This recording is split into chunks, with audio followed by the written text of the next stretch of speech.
Yes. Episode 18, right? Mm-hmm. Ready? Good to go. We're good. All right. Sorry about that. We are live with episode 18 of Let Your Words Count, where we explore the meanings behind the words that shape our lives. I'm Gary Gant, here with Ethan Merriweather. Hello. And here for episode 18, today's word is going to be comprehension. Comprehension.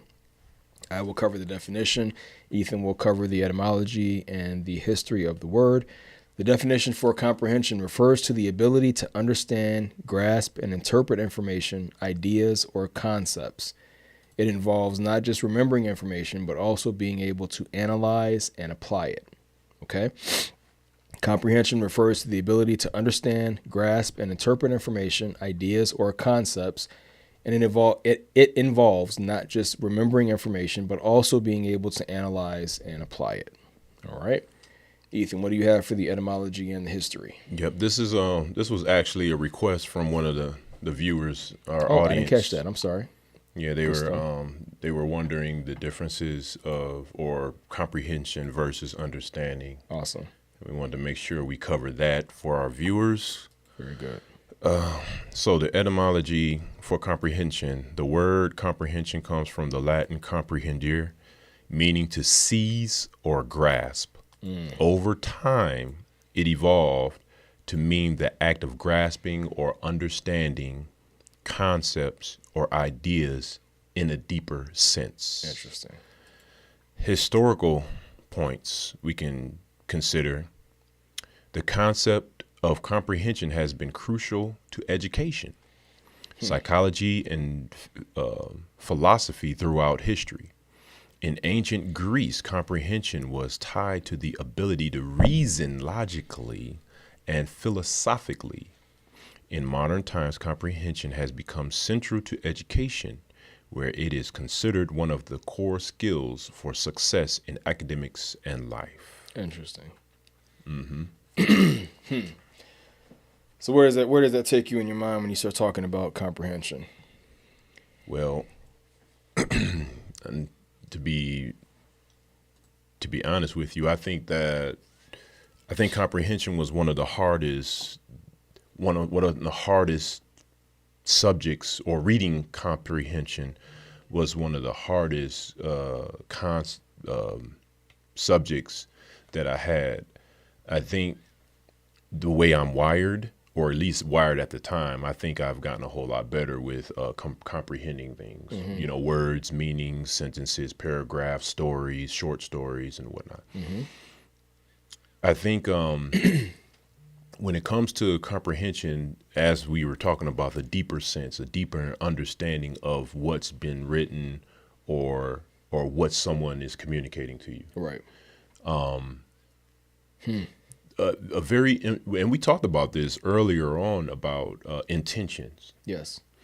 And comprehension is a very good foundation to grasp or seize, like the word originally said, about what is the intention of what I'm reading.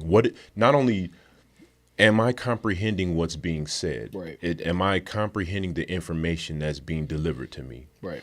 And what do I do with that information? Mm-hmm. You know, so like I was saying, as I was a younger person in school, when a teacher gives you reading materials and a curriculum, sometimes, like for me, a slow learner, it took me a while to grasp the stories that was provided by the teacher. You know, reading comprehension was, like I said, was one of the hardest things, because it's a lot to take in. Sure. And then you say, what does this mean? Right. Right. You know, and I think from my mind at that time, I was wired like, just read the story, be done. Right. Right. I didn't see the value of comprehending the story at the time.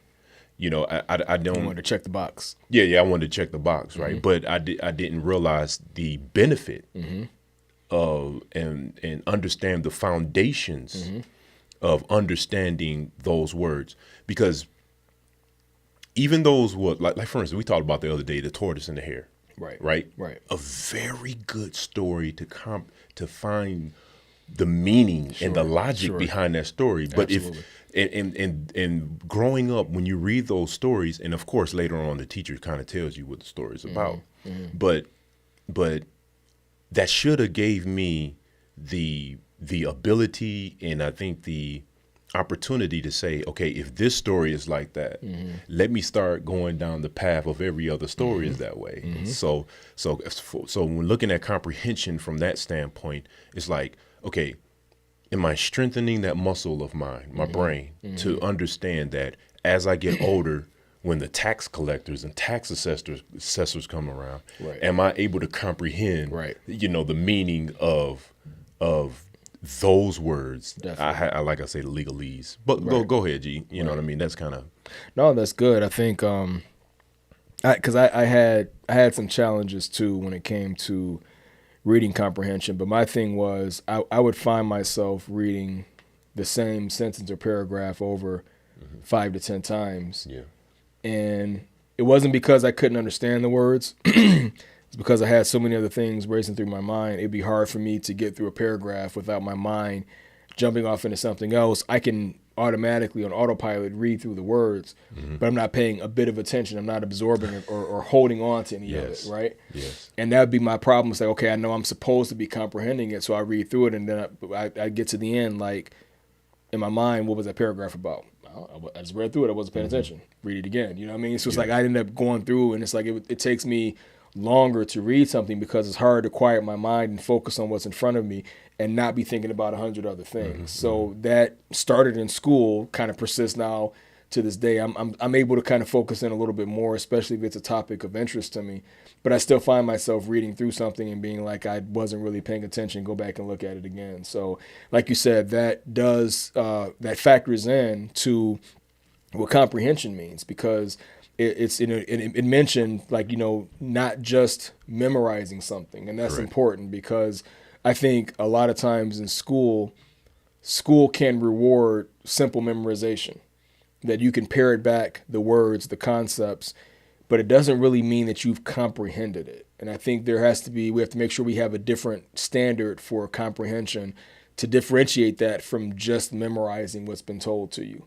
So I think the ability to communicate it back effectively, and I've heard, I think I've heard through like Law of One, but other places since then too, where they'll use certain words, or they'll like have it like, 2 different words, like with a slash between it, like they'll call it teach learning. Okay. Right. So when they call it teach learning, that's because once you think you comprehend a situation or a concept well enough to try to convey that to somebody else, and you start trying to communicate that information, and then testing, okay, did that person receive that information? Because to me, that's the measure of a true teacher. Yeah. It's not just that I got through the curriculum in the allotted time. The measure of a good teacher is how many people that you were teaching to were able to comprehend the information. Now, obviously, there has to be some qualification for whether the students are paying attention, are they applying themselves, whatever. But that's the measure of a real teacher. You have somebody there in front of you that wants to learn the information. Did you help them comprehend it? But in that process of teaching it to somebody else, you are also learning. Yeah, you're learning absolutely. What's the best way to communicate this information. And maybe you've gotten so high in your field that you have this gap where you have a hard time teaching somebody who's new in the field. Yeah. So as you're teaching and realizing I'm talking too high level, you're learning right at the same time. While you're teaching, you're learning how to be more effective when I communicate this information again the next time. Right. You were saying something about repeating. Yes. Repeating what you've been told. Mm-hmm. You're able to recite what you've been told. Yes. And that's really lower level thinking, right? Mm-hmm. It's a step. That's not in the right direction. But and the reason why I'm saying that, I'm not saying that as a slight to anybody, even to myself, right? But you have to start somewhere. Yes. And one thing that I've been thinking about more and more is, because I already told you I'm a slow learner. It takes me time. Then it trigger comes on. And I got to write this down real quick. Mm-hmm. Something real quick. But I was thinking about Bloom's taxonomy. Mm-hmm. You know what I mean? When you talk about Bloom's, and I wish I can't wait. everybody on the call, Be patient with us. I gotta be patient with us because we are going to have a point where we'll be able to put things on our screen. So I think you're going to like some of the things that we have because we've done a lot of research on many things. We're not experts, and like I said, I want to put that as a disclaimer or whatnot. We're two guys that love words that want. We love learning. We're learning. Lifelong students. Lifelong students, and we want to share what we've learned so you can be developed and we all can grow together. That's the whole point, so all of us can grow together. Absolutely. Because like we said before, that I feel that us as humans have been hacked in some type of way, and we've been given information that stunts our growth. Or stunts our growth. Right. And I think that the more you realize that you're not growing, you have to say, what can I do? What is missing that's not allowing me to care about the words that's coming out of my mouth? Can I qualify something you said real quick? Yeah, go ahead. Because we said we've been given information that stunts our growth. I think it's more the way we've been taught to apply information. It's the processes that we've been taught to think by that stunt our growth. Information should be fulfilling and should aid growth all the time, but it's when you're given information and told, now this is how you think about that information and you can't think about it any other way, that's where the limiting factor comes in. We're given guardrails around how we can interpret, how we can understand, and how we have to communicate back, right? Very good. Yeah, I just wanted to jump in. Sorry about that. No, you good, man. And thanks for the clarification. I think that, and this is big, you know, because you have to ask the question, what's my output, right? If the inputs are something that I'm feeling that, man, I'm lacking, right? Then what is your expectations of your output? For sure, absolutely. Because if you're limited in your input, absolutely, guess what? Your output is going to be limited. Right. And I think that, and I'm very careful because I don't want to offend people, but it's very hard to not offend people nowadays, right? You know what I'm saying? Right. But you know, when you talk about comprehension, it's okay to say you don't know. Yes. But I think the issue that we have sometimes is people want to make sure they want to give an answer, even if it's the wrong answer. They just want to feel like they've completed the task by giving them something. Yes. Right. Yes. And that's the wrong way to do it. It is. If you don't know, it's okay to say, I do not know. Absolutely. Don't be prideful and embarrassed. Another thing is people at times will feel embarrassed because they don't have the answer. Right. Don't do that. You know what I'm saying? So, but going back to comprehension, at least try not to do that. So going back to comprehension and understanding, see, I think comprehension is a deeper process of understanding. Agreed. You know, so comprehension in my mind is you are going to the confines of intentions. So you can say you understanding. Even my kids say, I understand. Yeah, I understand. Yeah, but they don't really comprehend the potential consequences. Interesting. You understand what I'm saying? So there's a term that I do want to bring up, and we've all heard it, and that's red flags. And you and I talked about this the other day. Comprehension, to me, would be a foundation to understand what red flags look like and what those potentials are and how to check if the red flags are true. So you're saying understanding a concept or having comprehension of a concept means you have a deep enough understanding to understand where it can go wrong and how do you identify whether something is working correctly or not. Absolutely. Got you. So with comprehension, and it says it in the description about decision making, and I'm gonna use this word, and I know this is like another word lately that's been kind of like taboo or voodoo, not voodoo, but taboo, but it's a judgment. Okay. Okay. All right. So I'm gonna use judgment only from a comprehensive standpoint or the comprehension standpoint. Okay. We all make judgments. Facts. It's just that what is your intention behind your judgment? You see what I'm saying? Is your judgment Interesting. Is your judgment, when you comprehend something that someone is bringing information to you, and you comprehend it, and you're making a choice, you're making a decision, decision making, that's judgment. Yeah. You know what I'm saying? Yeah. It's up to you to say, I accept it, or I don't really accept it at this time. You know, I accept it or I don't accept it at this time. Okay.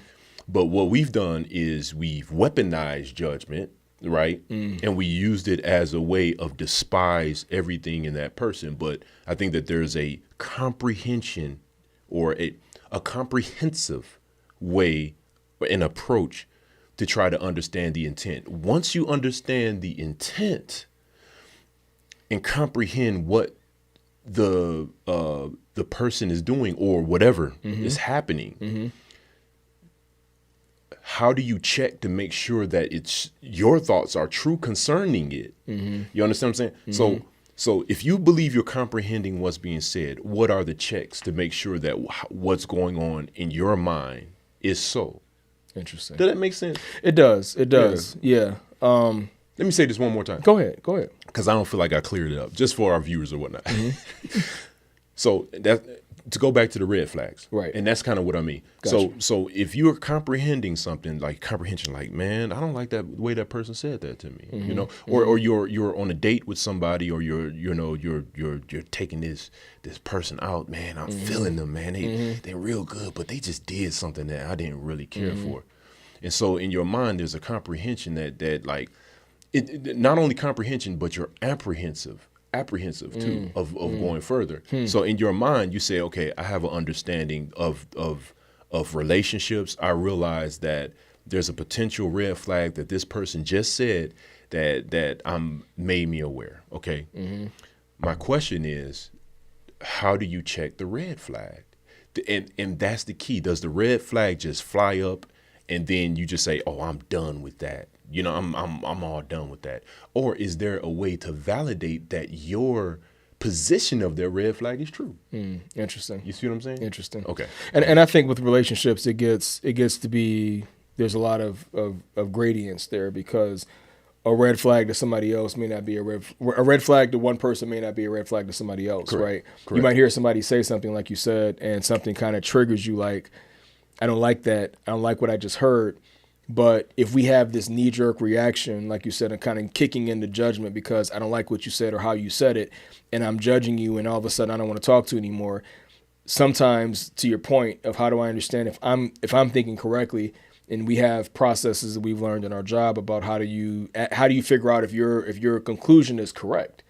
Go back and evaluate the data. Go back and evaluate what your intentions are, what your desires are, because a red flag, as far as relationships go, simply means something that I want my other person to do, my better half, the person I'm going to connect with, right? Yeah.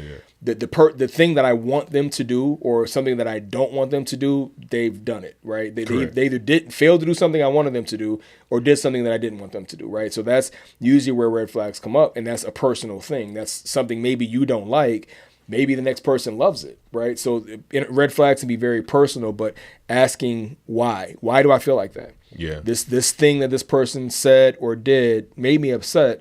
Dive into why you feel like that, and maybe even before you cut that person off, to make sure you understand, am I comprehending what they intended to say or do? Did I misinterpret it? And is that really a red flag that we can't, that's like a stop for me, like we can't go any further? Or does that just mean we need to communicate and get to a better understanding of that one point, right? It can kind of go either way. So yeah, that's interesting. Yeah. I didn't want to go off course with the red flag, right? But I did want to think about, because you and I talked about comprehension. It's like, how can we put some meat to it, right? So, and I think, I'm sorry, go and finish your thought first. Finish your thought. No. Keep your thought. Please keep your thought, because that's the reason why I was thinking about Bloom's taxonomy. When you talk about Bloom's taxonomy, that is the lower level thinking to a higher level thinking. It is a process that helps us develop our thought process it's a process to help with our thought process to become creators. Okay. Okay. And I think that it's very important for us to at least thirst for growth. You see what I'm saying? Very good. Very good. And if you are constantly reciting what somebody else said, I remember what they said, just remembering, you're reviewing, you're able to repeat what someone says, that's not good enough. Right. At least in my mind. No, for comprehension, it's not, right? That's just memorization, like you said. That goes no distance towards comprehension. It's just memorization, right? Absolutely. I just wanted to make that point. Yeah. But go ahead, bro. Yeah, and I think, like, how do we make sure we're comprehending things? It's analyzing. Can we interpret the information that we were given? And again, how do you distinguish between, did I just memorize something versus do I really have an understanding of it? Analyze the thing that you've been taught. Figure out, can you interpret the information that you've been given to have a deeper understanding above and beyond what was just told to you. It's, can you communicate that thought back effectively? Yeah. There's a lot of things that kind of go into how do I qualify information that I have, from memorization to understanding to, again, what I think is like comprehension is a higher degree of understanding, like nearing to mastery, right? So analyze it. Can you, and this is, I think, is an important test sometimes too, because if we're taught a concept, and usually you're taught a concept within some kind of rigid structure or program or whatever. True. So you're given certain examples. You're taught, you go into an algebra class, they're going to have story problems for you. They're going to have certain things that are kind of meant to test your knowledge in the subject. A good test for comprehension is, can I take that concept that was communicated to me and apply that outside of the confines of how it was taught to me?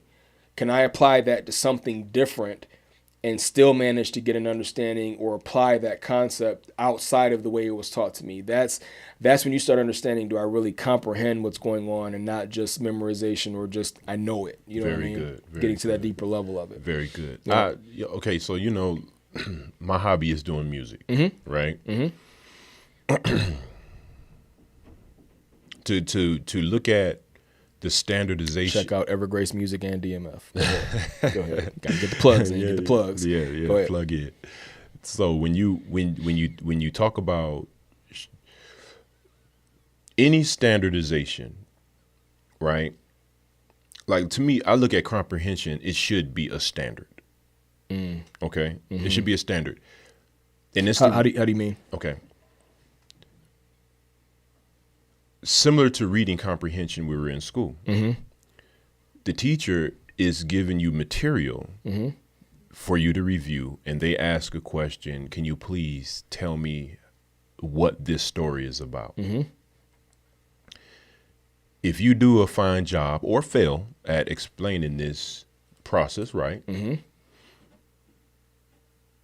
it's going back to your thought about, you should be able to still take that same methodology into math. Yes. You understand what I'm saying? Yep. It is a tool, comprehension, but I'm not sure. I'm trying to. Okay, that's the positive side of comprehension. Okay, so I want to kind of go here in a kind of spiritual aspect, right? We are on a social media construct right now. And I believe that the words that we are talking about in Let Your Words Count is going to have a spiritual impact in people's life. Okay. There are millions of YouTube channels that's not like ours is impacting people in other ways. And the impact the impactors of other people. Hopefully I said that right. There you go. The influencers are actually giving information that the hearers not all really comprehend the deeper meaning and impacts that they're receiving. A lot of the influencers don't either. Right? They're Man, just parroting something back, right? Man. Yeah. And that's the reason why that's the negative side of not knowing what comprehension is about. Mm-hmm. You see what I'm saying? Mm-hmm. Because after a while, when comprehension, this is how I look at it. Comprehension allows you not to waste your time. You see what I'm saying? So like if I comprehend that that Let Your Words Count is a garbage channel. you know what I'm saying? Got you. Then people are not going to waste their time. Sure. You see what I'm saying? Right. It's like once people like comprehend certain things. Right. The case in point, a person that is a conniver and a shyster, right? A swindler or whatnot. Once you comprehend that this person is that, right? That mindset, comprehend saves you. You understand what I'm saying? Comprehension is a safety net. That understanding alone of being swindled and the pain that you will potentially get, it guards you from consequences. It guards you from the potential issues that will go down the line. You understand what I'm saying? And I think that's awesome. But are we using comprehension right all the time? And that's the kind of, I don't know. No, you could. I mean, it's because it can branch off into a lot of different things, right? And anywhere you talk about information being transmitted, transferred, right? You know, you can talk about comprehension. I think for the context of what we're looking at, just interpreting information is the important thing to get to, right? Getting your knowledge. Again, I think it goes from knowledge to understanding to like wisdom, comprehension, right? That it's just, okay, I know something. I can say the words back and in a way that makes sense. And I have a vague understanding of it versus I start to get a deeper understanding and I can kind of go beyond the surface level of something. And I think the wisdom and comprehension level is I can apply it. I can analyze it. I can apply it. I can find that concept in other topics that doesn't look anything like the way I was taught, right? Yes. That's where I think the wisdom level, comprehension level comes into play, where again, it's a mastery of the information that you've been given to where you can analyze it, you can understand it, and you can communicate that back. There's an institution that I'm familiar with, and I won't say anything more beyond that, but this institution was, in my mind, what they did a lot was they would take people who had gotten through a curriculum and had gotten to a certain level of accomplishment for their own academic pursuits. And as soon as they reached that level, they would put that person in a position to teach. Having got to a certain level of your own academically to say, okay, I know this information and can demonstrate like you're legit, you really know the information.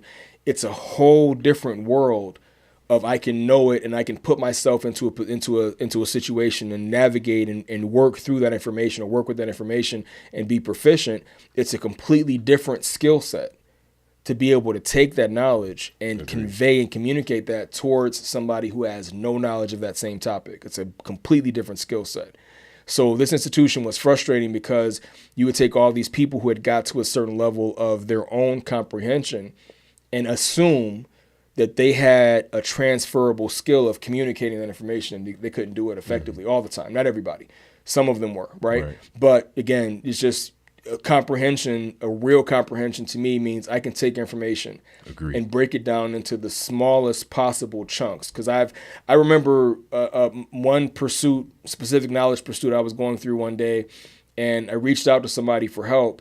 And their response back was, well, I only help people that are a little bit further along. You said you're kind of just starting off, so you probably need to find somebody else. So in my mind, I'm like, okay, that sucks. But in addition to that, like what kind of teacher or how do you say you have any kind of passion about a topic at all if you have somebody that's interested in a topic that you claim to be proficient in and, I only work with people that are, a little bit further along in their journey. I'll talk to you later kind of thing. Okay, well, I'd rather not be that kind of person. I never want to get to the point where I feel like I'm so advanced or knowledgeable in the topic that I can't take the time to sit down. And again, why? Because if I'm teaching somebody else, I myself am learning how to communicate that information. If I think the knowledge I have is valuable or worth anything, I should value wanting to convey that to somebody else that has an interest in that topic. Yeah. Right. So being able to take information and break it down into smaller chunks that somebody who doesn't have a comprehension of your topic the way you do can understand it and start to build comprehension. That's the true measure. That's the I love that. true measure of comprehension and you being an effective teacher, right? You know, and as you were talking, I was thinking about what if comprehension was personified? Okay. Interesting. Let's say comprehension actually grew flesh and blood. Right? Right. Comprehension, the example you just shared right there, comprehension as a personified entity or being would not allow that to be happen. Right. You see what I'm saying? It would nurture that. It would nurture that lack of knowledge and understanding. I think we're getting into a different word. What you think? I think that's getting into empathy. Somebody can have knowledge and be completely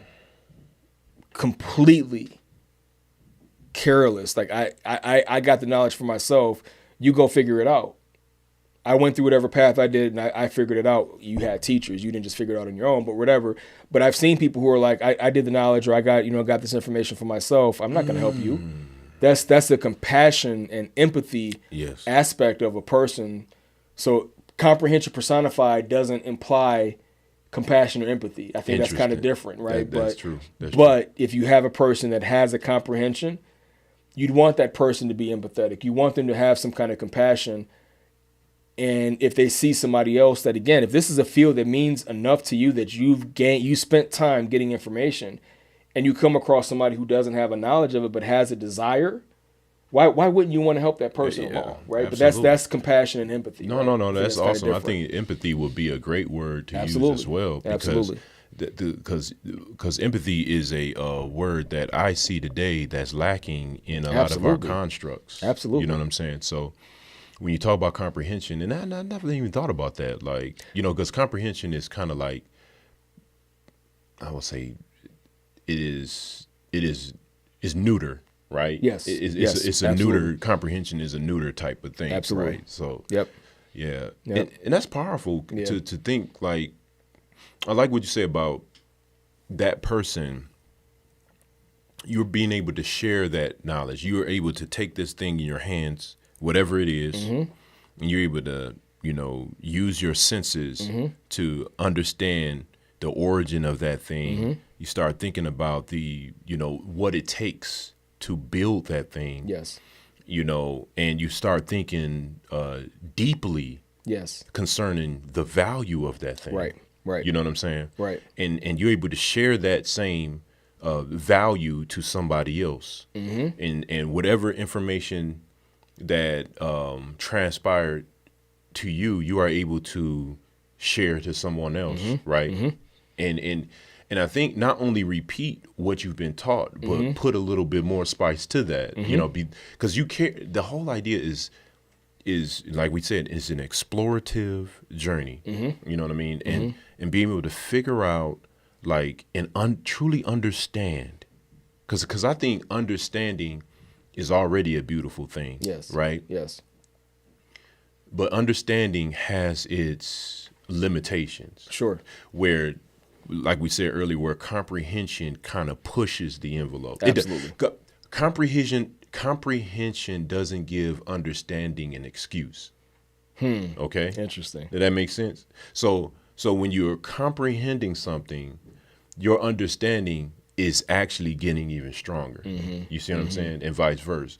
Because like when you think about the processes of thought, when you're able to imagine what outcomes are, you see what I'm saying? Like you can that means something, man. For sure. That really means something. That's awesome. Yeah, I'm not when we were asked to go through comprehension and understanding, I would like the viewer to kind of explain, what was their thought process behind the two. I would really want to know what what was going on in their mind to kind of explain or want us to go over the two words. You know what I mean? And I think at a surface level, we kind of talked about too. Like I think understanding is, again, a step above knowledge. Yeah. You're starting to have a working knowledge of something. You have an understanding around the origin and some other kind of terms around or concepts around whatever set idea or information you're talking about. And I think comprehension is, again, starting to get to that deeper level of understanding. Yeah. It's to where I can go beyond what I was taught. I can communicate using other examples. I can identify other things in my life, in my experiences that connect to that concept, again, outside of the framework that I was taught in, right? So to me, it's just comprehension is it starts to approach mastery of information. There you go. Whereas understanding is kind of like a gap between, okay, you know it, and you're starting to approach that mastery level, right? It's just it's a little bit more surface level to me. I guess it's just in my own mind. I'm not saying that's in the definition, but kind of like I'll kind of leave this as my closing thought anyway, because my mom is a teacher, and I've kind of watched her and studied her in a lot of ways, and I've taught in some other ways myself in various things.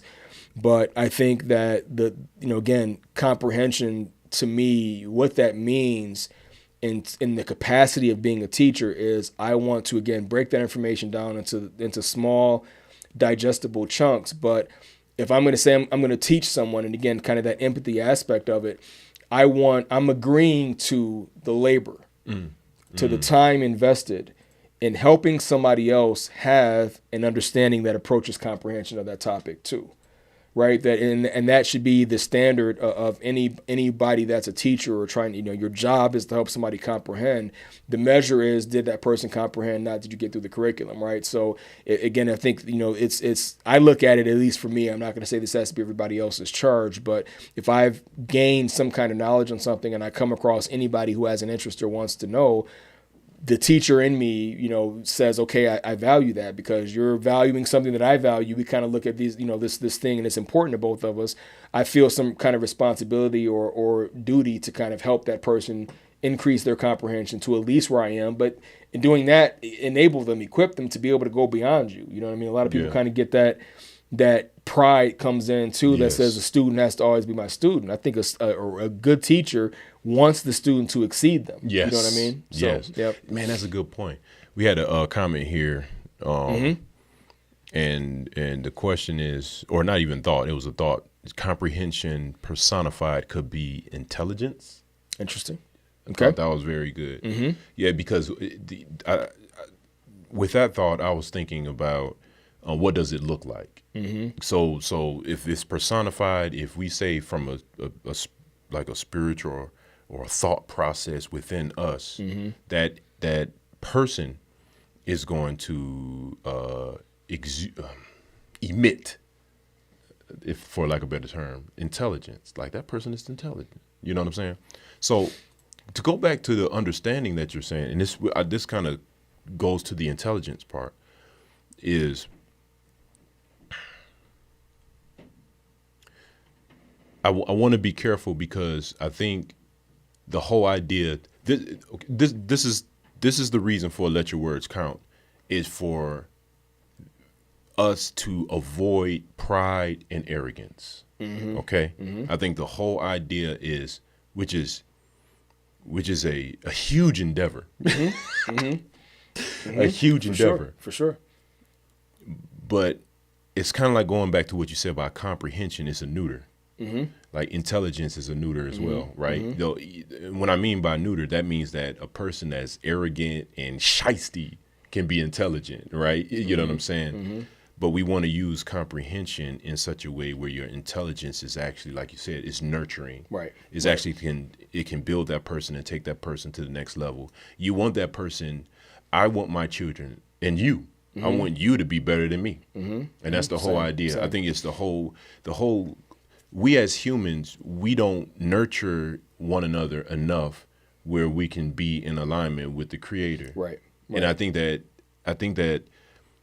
we've been conditioned, and I think we've been, and going back to the word, hacked in many ways, where these powerful words are misunderstood, and we're not,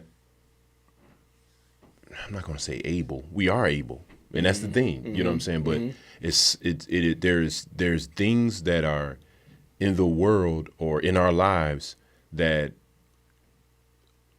don't allow us to slow down and see the importance and the value of these things. Sure. You see what I'm saying? I do. You know, so.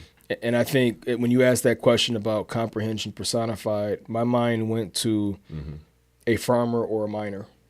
Okay. You can walk along a field and say, hey, that's a corn stalk. That's interesting, and keep going on about your way. And that's understanding. There's a corn stalk there is growing from the ground. I understand that. I'm on about my business. But a farmer or a miner wants to go underneath the surface. It's not just enough to say, okay, this is what I see. Very good. Why is that? Why is that stalk growing up, and why is it so tall? Let me see. Oh, you start digging. Oh, there's a root system there.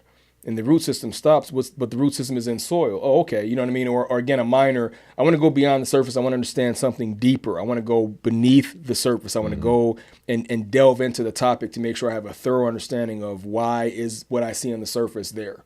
I'm not satisfied to just see that and say I'm done. Right. So I do apologize. I have to cut time here a little bit. So no worries. No, this is awesome. Yep. We try to keep our time at about 30 to 40 minutes. So we're going to close out. I have no closing thoughts, but comprehension was our word. We are so Awesome glad discussion. that you've been able to join our call like, today. share, comment, subscribe. Please like, share, comment, and subscribe. God bless you. All right. Take care. Love y'all.